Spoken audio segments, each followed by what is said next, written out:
Hello friends, welcome to our channel. Friends, ఈ రోజు వచ్చినటువంటి తెలంగాణలోని విద్యా ఉద్యోగాలకి సంబంధించినటువంటి ముఖ్యమైనటువంటి సమాచారం అంతా కూడా చూద్దాము.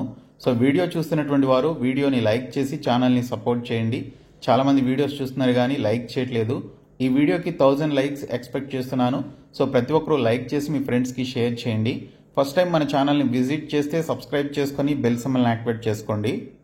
డీటెయిల్స్లోకి వెళ్లే ముందు అన్ఎంప్లాయీస్కి ఒక గోల్డెన్ ఆపర్చునిటీ అండి. మీరు 10th ఇంటర్ డిగ్రీ పాస్ అయ్యి మీ సొంత ఏరియాలో మీ దగ్గరలోనే జాబ్ చేయాలి అని చెప్పేసి మీరు భావిస్తున్నట్లయితే డిస్క్రిప్షన్లో ఉన్నటువంటి MrVijay.in అనేటువంటి వెబ్సైట్ లింక్ పై క్లిక్ చేసి ఇక్కడికి వచ్చిన తర్వాత మీరు ఇక్కడ క్యాండిడేట్ లాగిన్ అనేటువంటి ఆప్షన్ పై క్లిక్ చేసి మీరు ఎటువంటి ఫీ లేకుండా మీకు సంబంధించినటువంటి డీటెయిల్స్ అన్ని కూడా ఫిలప్ చేసి రిజిస్టర్ చేసుకున్నట్లయితే మీ దగ్గరలో ఉన్నటువంటి మీ సొంత ఏరియాలో ఉన్నటువంటి కంపెనీస్ లేదా ఆర్గనైజేషన్స్ లో ఉన్నటువంటి ఎంప్లాయీస్ అండ్ హెచ్ఆర్స్ అందరూ కూడా ఈ వెబ్సైట్ లోనే ఉంటారు. సో మీకు సంబంధించినటువంటి డీటెయిల్స్ అన్ని కూడా ఈ విధంగా చూసి వారే మీకు కాల్ చేసి జాబ్స్ అయితే ఇవ్వడం జరుగుతుంది. కాబట్టి డిస్క్రిప్షన్ లో ఉన్నటువంటి MrVijay.in అనేటువంటి వెబ్సైట్ లింక్ పై క్లిక్ చేసి ఇక్కడికి వచ్చిన తర్వాత ఇక్కడ క్యాండిడేట్ లాగిన్ అనేటువంటి ఆప్షన్ పై క్లిక్ చేయండి. క్లిక్ చేసిన తర్వాత ఇక్కడ మీకు రిజిస్టర్ నౌ అని చెప్పేసి ఉంటుంది. సో దీనిపైన క్లిక్ చేయండి.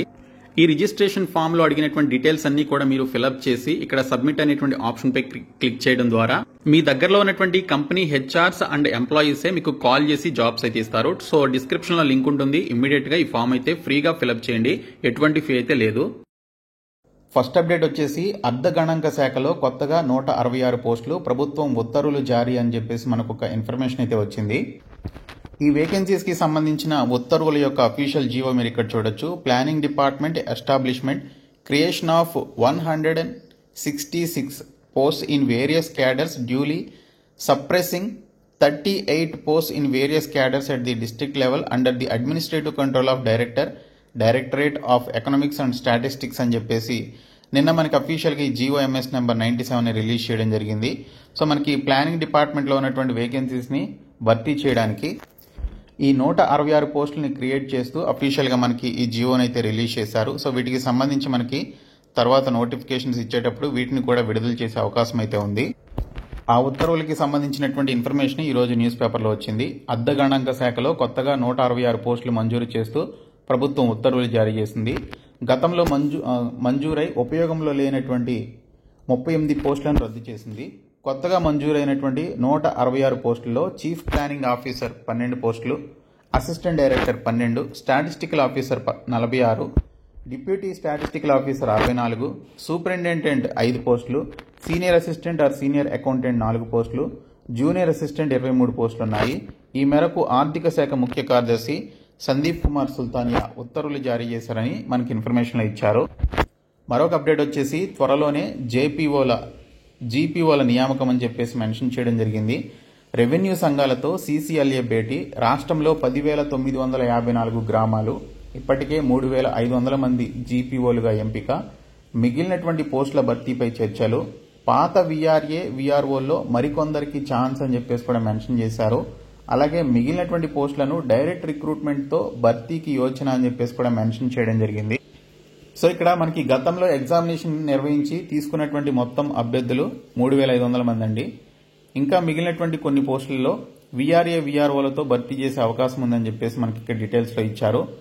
ఆ తర్వాత మిగిలినటువంటి పోస్టులకి అన్ఎంప్లాయీస్ కోసం డైరెక్ట్ రిక్రూట్మెంట్ ద్వారా నోటిఫికేషన్ రిలీజ్ చేసి మీకు సింగిల్ ఎగ్జామినేషన్ పెట్టి జాబ్స్ ఇస్తారు. చివరికి ఎన్ని ఫైనల్ వేకెన్సీస్ మిగులుతాయనే చూడాలి. ప్రస్తుతానికి 7,000కి పైగా వేకెన్సీస్ అయితే మిగిలిపోయాయి. సో ఇక్కడ చూసుకున్నట్లయితే గ్రామాలకు త్వరలోనే గ్రామ పరిపాలనా అధికారులు GPO రానున్నారు. రాష్ట్రంలో మొత్తం 10,954 గ్రామాలు ఉన్నాయి. GPOల నియామకాల కోసం గతంలో VRO VRAలుగా పనిచేసినటువంటి వారికి టెస్ట్ పెట్టగా అందులో 3,454 మంది అర్హత సాధించారు. వీరి పోస్టింగ్ ఆర్డర్స్ సిద్ధమైనప్పటికీ ఇవ్వలేదు. అన్ని గ్రామాల్లో ఒకేసారి GPOలను నియమించాలనేటువంటి ఉద్దేశంలో భాగంగానే ప్రభుత్వం పెండింగ్లో పెట్టిందని చెప్పేసి ఇచ్చారు. అయితే తాజాగా రెవెన్యూ సంఘాలైనటువంటి డిప్యూటీ కలెక్టర్ల యూనియన్, తెలంగాణ తహసీల్దార్ల association, Telangana revenue services association, TRESA revenue సంఘాలతో ప్రభుత్వం తరపున CCLA లోకేష్ కుమార్ సమావేశమయ్యారు. GPOల నియామకంతో పాటు రెవెన్యూ ఉద్యోగుల సమస్యలపై చర్చించారు. ఈ సందర్భంగా గ్రామ పరిపాలన అధికారుల నియామకంపై సలహాలు, సూచనలు అడిగి తెలుసుకున్నారు. రాష్ట్రంలో ఉన్నటువంటి 10,954 గ్రామాల్లో అదే సంఖ్యలో GPOలను నియమించాలని, కానీ ప్రస్తుతం 3,454 మంది మాత్రమే ఎంపికయ్యారని, ఉద్యోగుల జేఏసీ చైర్మన్ లచ్చిరెడ్డి గుర్తు చేశారు. ఆసక్తి కలిగినటువంటి పూర్వ వీఆర్ఏలు, వీఆర్ఓలకు మరొకసారి జీపీఓ అర్హత పరీక్ష రాసేందుకు అవకాశం కల్పించాలని చెప్పేసి కోరడం జరిగింది. దీనిపై ప్రభుత్వం సానుకూలంగా ఉన్నట్లు తెలిసింది. మళ్లీ అవకాశం కల్పిస్తే ఇంకో 2,500 మంది నుంచి 2,500 నుంచి 3,000 మంది జీపీఓలుగా వచ్చే ఛాన్స్ ఉన్నది. దీంతో దాదాపు సగం జీపీఓ పోస్టులు భర్తీ అవుతాయి. మిగిలినటువంటి సగం మాత్రం డైరెక్ట్ రిక్రూట్మెంట్ ప్రాతిపదికన నియమించుకోవాలని ప్రభుత్వం భావిస్తోంది. ఈ ప్రాసెస్ పూర్తయ్యేంత వరకు రెవెన్యూలోనే పనిచేస్తున్నటువంటి జూనియర్ అసిస్టెంట్లు, ఇతర అర్హత ఉన్నటువంటి సిబ్బందిని ఇన్ఛార్జ్ జీపీఓలుగా ఆయా గ్రామాలకు పంపాలని భావిస్తున్నది. గత బీఆర్ఎస్ ప్రభుత్వం 2020 అక్టోబర్లో దాదాపు 22,000కు పైగా వీఆర్ఓ, వీఆర్ఏలను 37 శాఖల్లోని వివిధ పోస్టుల్లో సర్దుబాటు చేసింది. వీరంతా ఆయా శాఖల్లో సెట్ అయ్యారు. జాబ్ చార్ట్ కూడా పరిమితంగా ఉండడంతో చాలా మంది ఆ శాఖల్లోనే కంటిన్యూ కావాలని భావిస్తున్నారు.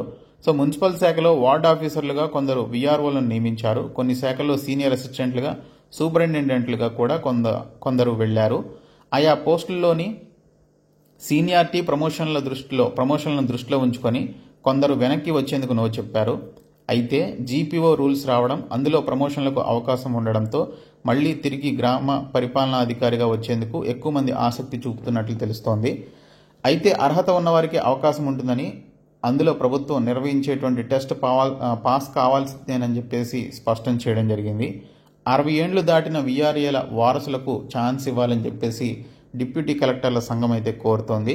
సో 61 ఏండ్లు దాటి వీఆర్ఏలు ఎవరైతే ఉన్నారో వారికి సంబంధించినటువంటి వారసులకు జీపీఓలుగా అవకాశం ఇవ్వాలని చెప్పేసి డిప్యూటీ కలెక్టర్ల సంఘం కోరుతున్నట్లు ఇక్కడ మనకి మరొక అప్డేట్ అయితే రావడం జరిగింది. త్వరలో జీపీఓల నియామకం అని చెప్పేసి సాక్షిలో కూడా మనకి అప్డేట్ అయితే వచ్చింది. రెవెన్యూ జేఏసీ చైర్మన్ లచ్చిరెడ్డి అని చెప్పేసి ఇచ్చారు. కొత్తగా ఎంపికైనటువంటి గ్రామ పరిపాలనా అధికారులు జీపీఓలకు త్వరలో నియామక పత్రాలు అందజేసి విధుల్లోకి తీసుకోనున్నారని రెవెన్యూ జేఏసీ చైర్మన్, డిప్యూటీ కలెక్టర్ల సంఘం అధ్యక్షుడు వి లచ్చిరెడ్డి వెల్లడించినట్లుగా మనకి ఇక్కడ డీటెయిల్స్ అయితే రావడం జరిగింది. మరొక అప్డేట్ వచ్చేసి గ్రూప్ 1లో తెలుగు మీడియం గోవింద, తెలుగులో మెయిన్స్ రాసిన వారికి అన్యాయం. మెరిట్ జాబితాలోని తెలుగు విజేతలు 9% మాత్రమే. 90% విజేతలు ఇంగ్లీష్లో రాసిన వారే. హైకోర్టుకు వివరాలిచ్చిన టీజీపీఎస్సీ న్యాయవాది అని చెప్పేసి ఇక్కడ డీటెయిల్స్లో ఇచ్చారు. గ్రూప్ 1 పేపర్ల మూల్యాంకనంలో తమకు తీవ్ర అన్యాయం జరిగిందని ఎన్నాళ్లు తెలుగు మీడియం అభ్యర్థులు చేస్తున్నటువంటి ఆవేదన సరైనదిగానే తెలుస్తోంది. స్వయంగా టీజీపీఎస్సీ న్యాయవాది హైకోర్టుకు తెలిపినటువంటి వివరాల ప్రకారం కేవలం 9% మందే తెలుగు మీడియం అభ్యర్థులు ఫైనల్ మెరిట్ లిస్టులో ఉన్నట్లు తెలుస్తోంది. అభ్యర్థుల ఆవేదన ప్రకారం మెయిన్స్ మూల్యాంకనంలో అనేక అవకతవకలు జరిగాయంటున్నారు. పేపర్ 4 పర్యావరణం సబ్జెక్టును దిద్దేందుకు వాల్యుయేటర్లను పెట్టలేదని, ఒక్క జనరల్ ఎస్ఏ పేపర్ను దిద్దడానికి 7 సబ్జెక్టుల నుంచి అనుభవజ్ఞులైనటువంటి ప్రొఫెసర్లు ఉండాలి. సైన్స్ అండ్ టెక్నాలజీ 10 రకాల సబ్జెక్టు నిపుణులు ఉండాలి. కానీ అనుభవం లేని డిగ్రీ లెక్చరర్లతో పేపర్లు దిద్దించడం వల్ల తెలుగు మీడియం విద్యార్థులకు తీవ్ర అన్యాయం జరిగిందని అభ్యర్థులు ఆవేదన వ్యక్తం చేసినట్లు ఇక్కడ డీటెయిల్స్ అయితే ఇవ్వడం జరిగింది. ఇంకా గ్రూప్ 1లో తెలుగు అభ్యర్థులపై వివక్ష అపోహే, ఆంగ్లం ఉన్నత వర్గాల వారిది అనుకోవడం పొరపాటే అని చెప్పేసి టీజీపీఎస్సీ హైకోర్టుకి సమాధానం అయితే ఇచ్చింది. ఈ విషయంలో ఇచ్చినటువంటి మార్గదర్శకాలు ఏమిటి అని చెప్పేసి హైకోర్టు అయితే కోరింది. గ్రూప్ 1 మెయిన్స్ పరీక్షలను తెలుగు మాధ్యమంలో రాసినటువంటి విద్యార్థుల పట్ల వివక్ష చూపారన్న ఆరోపణల్లో ఎలాంటి వాస్తవం లేదని, అది వట్టి అపోహ మాత్రమే అని టీజీపీఎస్సీ హైకోర్టుకు తెలిపింది. వెనుకబడినటువంటి వర్గాల వారు మాత్రమే తెలుగు మాధ్యమంలో పరీక్ష రాస్తారనుకోవడం వాస్తవం కాదని, ఆంగ్ల మాధ్యమంలో అర్హత సాధించిన అభ్యర్థుల్లో ఎక్కువ మంది ఎస్సీ, ఎస్టీ, బీసీలే అని తెలిపింది.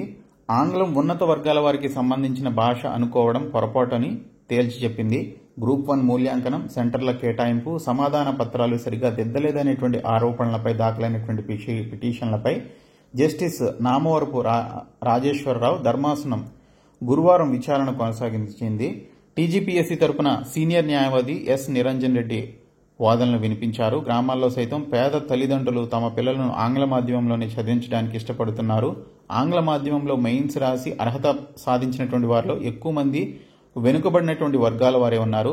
అంతే తప్ప తెలుగు పట్ల ఎలాంటి వివక్ష లేదు. ప్రస్తుతం అర్హత సాధించిన వారిలో ఆంగ్లంలో రాసిన వారు 89% మంది ఉండగా, తెలుగులో రాసినటువంటి వారు దాదాపు 9.9% మంది ఉన్నట్లు మెన్షన్ చేశారు.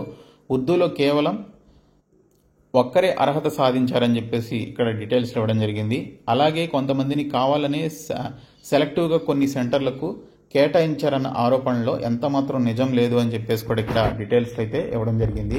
సో పరీక్ష కేంద్రాల కేటాయింపులో పారదర్శకత పాటించినట్లుగా మహిళలు అధిక శాతం ఉత్తీర్ణులైతే అనుమానించాల్సిన అవసరం లేదు. గ్రూప్ 1 పై హైకోర్టులో టీజీపీఎస్సీ వాదనలు అని చెప్పేసి ఇక్కడ ఇన్ఫర్మేషన్ అయితే ఇచ్చారు. ఇంకా సచివాలయం ముట్టడికి అనుమతి లేదు అని చెప్పేసి మరొక అప్డేట్ వచ్చింది. సో ఇక్కడ చూసుకున్నట్లయితే నిరుద్యోగ జేఏసీ తెలంగాణ సచివాలయం ముట్టడికి అనుమతి లేదని సెంట్రల్ జోన్ డీసీపీ శిల్పవల్లి స్పష్టం చేశారు. నిరుద్యోగ జేఏసీ తెలంగాణ సచివాలయం శుక్రవారం ముట్టడించాలని పిలుపునిచ్చిన విషయం తెలిసిందే. ముట్టడికి పోలీసుల నుంచి అనుమతి లేదని, ఎవరైనా పాల్గొంటే కఠిన చర్యలు తీసుకుంటామని హెచ్చరించినట్లుగా ఇక్కడ డీటెయిల్స్ అయితే ఇచ్చారు. సో ఇవి మనకి ఈరోజు వచ్చినటువంటి అప్డేట్స్. సో ఈ వీడియోని మీ ఫ్రెండ్స్కి షేర్ చేయండి. Thank you.